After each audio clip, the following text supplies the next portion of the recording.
Finance minister Nirmala Sitharaman ने 22 अगस्त को national monetization pipeline launch किया, जिसके तहत मरकजी हुकूमत के कुछ प्रोजेक्ट्स जैसे रेलवे, सड़क, एयरपोर्ट, गैस पाइपलाइन, स्टेडियम, बिजली, गोदाम वगैरह प्राइवेट सेक्टर को दे दिए जाएंगे, जिससे आइंदा 4 वर्षों में 6 लाख करोड़ रुपए हासिल करने का हुकूमत का मंसूबा है। दोस्तों, 2014 में मोदी ने खुद कहा था कि मैं देश बेचने नहीं दूंगा, लेकिन आज दोहरी पॉलिसी अपनाई जा रही है। जब मोदी सरकार 2014 से इक़्तिदार संभाले हैं, जब से पब्लिक सेक्टर को मखसूस लोगों के हाथों बेचा जा रहा है।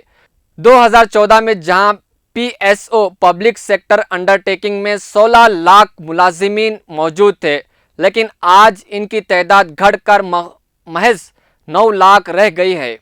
आपको याद होगा, मोदी सरकार ने 2 करोड़ रोजगार देने का जो वादा किया था, इससे आज तक पूरा नहीं किया गया। देश की हालत बेरोजगारी में बढ़ती जा रही है। देश में बेरोजगारी कगार पर है, दिन ब दिन जीडीपी गिरते जा रही है और कोरोना वबा हुकूमत रोकने में नाकाम हुई है। और दूसरी जानिब वजीर फाइनेंस निर्मला सीतारामन ने नेशनल मोनेटाइजेशन पाइपलाइन नामी पॉलिसी की आड़ में पब्लिक सेक्टर को प्राइवेट कंपनियों को बेचा जा रहा है। 2019-2020 में 5,000 करोड़ असासों को प्राइवेट कंपनियों को बेचा गया है। जब पब्लिक सेक्टर को प्राइवेट कंपनियों को बेचा जाएगा, जिससे मार्केट में मोनोपोली बनाई जाएगी, वो अपने हिसाब से मार्केट को चलाएंगे और अपने हिसाब से प्राइस को सेट करेंगे और सिर्फ ज़्यादा से ज़्यादा प्रॉफिट कमाने के बारे में सोचेंगे। हुकूमत को चाहिए कि वो पहले अपने मुल्क की इकोनॉमी को आगे बढ़ाने के लिए इक़दाम करे। जो रोज़गार देने का वादा किया था, वो इसको पूरा करे।